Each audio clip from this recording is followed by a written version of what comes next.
When doing low voltage, there are a few main items you need. A drill driver of some sort with a Phillips bit, wire strippers, crimpers, wire cutters, ferro crimper, 1 1/4 to 2 inch hole saw, along with rubber grommet of the appropriate size, wire ferrules, various screws, wire tacks, and also wire clamps as well. Next, you need 2 weatherproof boxes. The smaller one is going to be for the lighting. It will hold the driver, the power supply, and any excess cable you have. The second will hold the control module for the heater itself. This is for a HUUM or a Harvia with the Wi-Fi option. In completing the Harvia, you want to find the Xenio control unit box. Within this, you will have the control unit itself. This will be mounted to the back in the kind of larger box. It will have cutouts at the bottom that you can remove for running any kind of conduit through. I would leave that to the electrician though. Next, it will also include the control panel for the actual controlling the sauna and setting up the Wi-Fi, as well as the temperature sensor that's going to go in the inside. First thing I like to do is get my materials ready. So this is going to be the driver for the inside, or for the lighting on the inside. Then I have the power supply ready to go, the actual power supply itself, and the actual power cable. One side of it will come out of the box and go into an outlet. The other side will go into, will connect to the driver here. The next thing I like to prepare is my box. Now this one I've already pre-drilled the hole, installed the rubber grommet, and this is where our cables will run through for the lighting itself, as well as the power cable for the driver. On the inside of this box, you have a mounting plate. So the good thing about this is that we can just kind of get things in place where we like it and screw a portion of it down using the clamps. The driver itself has a little small screw hole in the top here that we can just kind of use that to put in place where we see fit. As we're beginning to go through this box, I like to mock things up, make sure my placement is correct. So in here will be the power supply for the lights, the control panel for the heater itself, and the LED driver for the lights. Now you can get these into a place that you think makes sense, and then start kind of going through the motions. I like to start with the actual control panel itself. The front of this is off the backing, that way we can secure it in place first. But whenever you're doing this, you do have to get the cable run through. Now for the Harvia and the Xenio setup, it is a telephone jack style cable, and that does have to come through and be ready to go in place. So we run that in first, and then you secure in place. So we'll move our other parts out of the way. Now the good thing is these come with the screws, so you can utilize the ones that come in the package. So we'll start with our first. Go on the top, right here.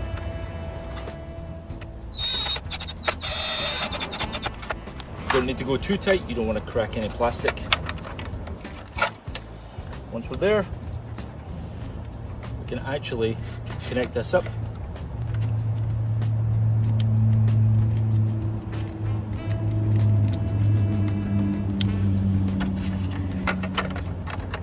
And then mount it. And it's just a press fitting on this. Very simple, very straightforward. And then from here, we can run our cable out the bottom, ready for later.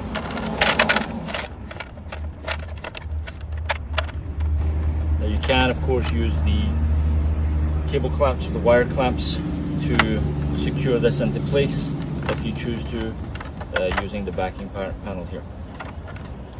Next, I'm going to secure our LED driver in place. We can use just one of the screws. I believe these are number 6, 1/2 inch. Get it ready. Again, leaving yourself some breathing room manipulate as you see fit.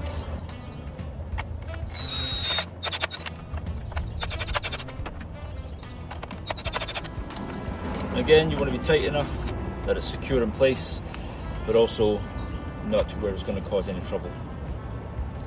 Next, we can plug in our power supply, and you can orient this cable how you prefer, whatever works for you. Then we can get our power adapter. We can feed that through and get it plugged in to the actual power supply itself. And then I just have the wires sitting on the side. Now again, you can clamp this in place, and we will do that using one of the aforementioned clamps,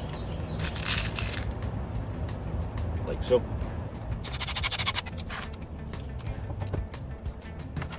And then we will leave our connector for the actual lighting itself here and ready to go. Now you do have the splitter. In most cases there are 2 LED strips, and there will be 2 cable tails coming from that. This will plug into here. Very straightforward push connection.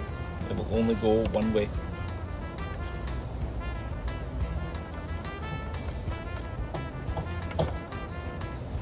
And then this can be run outside of the box with, you know, if you have more, you can power more. But we're going to run 2 outside, and this is going to connect up to our extensions, and then everything else will be fine. Now within this, tidy it up as best you can, but ultimately once you're done, this will never be opened again unless you need the access for the Wi-Fi setup.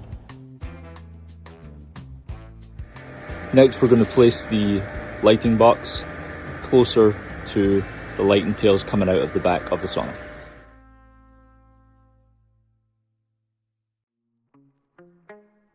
Next, we're going to tackle the temperature sensor. Now the good thing is this is already wired in, ready to go. The only thing we need to do is actually secure it to the wall itself. Now the first thing we need to measure is 3.5 to 4 inches to the top, from the topmost portion of the ceiling, and then roughly about 12 inches or so from the heater. Now in this size sauna it's perfect because it can just go straight across on the back wall here. So we're going to measure the topmost part. We're going to go 4 inches down, and then we're going to go straight across from here. So 4 inches is here. We're going to get to about here. And this is going to be the topmost section of my temperature sensor. Put it up. We're going to make a mark. And then we're also going to make a mark at the bottom where we want to drill a hole for the cable. Now we're going to drill the hole for the cable to go through. And again, we've made our mark. Now when we find that mark, we're going to drill at a downward angle to make sure that there's no water ingress. Next, we're going to take our temperature sensor. We're going to run the wire down through the hole. We remove it apart. Now there is a little cover that covers the screws. And just take one of the screws, poke that out, and get ready to secure it in place.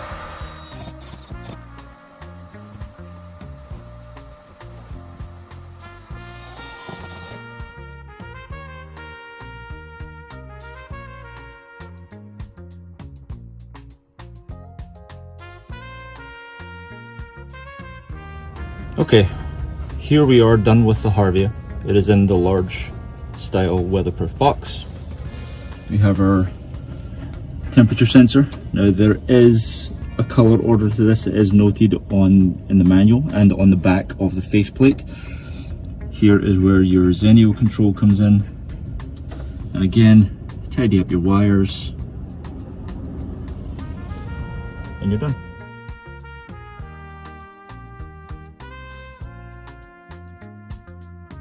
You get this box if you come with these screws. Don't use them, use your typical 1-inch screws. Instead, we're going to repurpose these screws that came with the weatherproof box to secure the HUUM module into place. With the HUUM, we can actually get them right next to each other.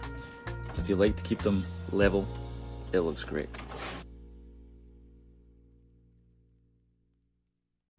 Here is our HUUM control panel, the panel itself, the spade connectors and the screws to secure it. We get our 4-core wire. This is going to be for the HUUM sensor itself. We want to strip that first, give ourselves some room on the end, and you can use our stripper to do that. Give us our 4 main wires. Now there is an order to these that we'll discuss shortly, but in the meantime let's prep them. Again, we strip these just enough to go into the spade connectors for crimping. We prep our wire, give them a little twist, make it nice and easy so it can smoothly go into the connector. Grab your first one,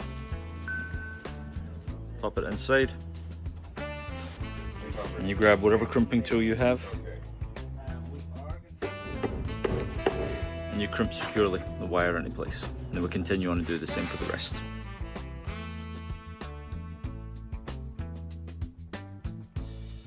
To secure the HUUM in place, you simply take off the little front cover, put your 2 screws in, obviously pre-wired, and then you pop this back on. It does go on a certain way. Now that we're moving on to the actual module itself, I like to prep the box by getting the grommets in place, ready to go. I'll leave these ones for the electrician in case they want to do anything a little different. But then we get to prep our wire. Do your crimping, make sure that you pull the cable through here first, then get it ready to go. To do this, we're going to use our ratcheting ferrule crimper and some small ferrules.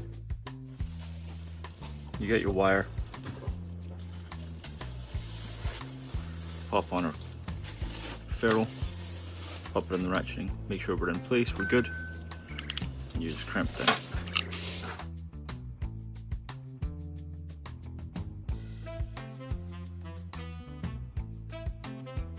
Now here we're doing a HUUM temperature sensor. It comes in 2 pieces. This is just the cover. This is what you're going to wire everything into. So first we want to prepare our space for it, our hole. So with this one, it's 6.5 inches down from the topmost of the ceiling, and then 20 inches from the actual heater itself. So in this sauna, the CL4G, it can go on this back wall. So we get our 6 inches down mark, and we're going to kind of go straight across. And realistically, anywhere here in these few right side staves are going to be perfect for that. Now with this one, you're going to mount this on the wall, and your wires are going to come in right here. So we get our 6-inch mark, we see where it's coming in, and ultimately we're just going to kind of drill just below the actual temperature sensor itself.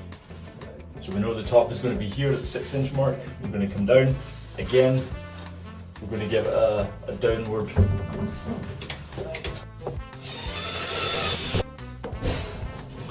Now we prepare our cable, and we get ready to put it in the actual temperature sensor itself.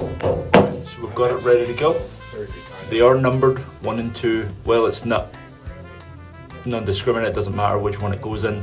I do like to match it on the back end whenever we're actually putting it into the power module. Okay. Now we're going to feed our wire back through and then secure the temperature sensor in place.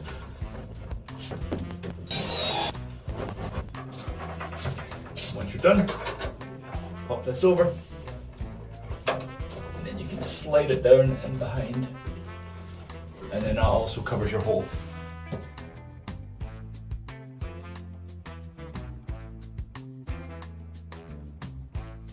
When it comes to the door sensor, you choose a location low on the door.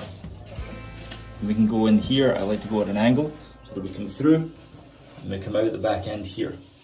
Now we will also run excess cable, the same cable that you use for the temperature sensor, and we will run this either out the back and along the side, or we can go along underneath the bench and out the back. You do want to leave a little bit of excess out here, that way it catches the door. And then we can put our magnet right here. Now, outside of the door is preferred, but as long as it is low enough on the inside, that's perfectly fine. door sensor come through. You can use wire nuts, electrical tape, or any other connector. Now in this case we've tied it down here, obviously clean that up. Come out the bottom and we just run this wire along the side here, wire tacking it as you go. We come out up the back, wire tack down the bottom, and then up to our HUUM controller. Now your temperature sensor and your door sensor are both here. Door sensor goes to O1 and O2, polarity does not matter. Temperature sensor goes to T1 and T2, again, does not matter.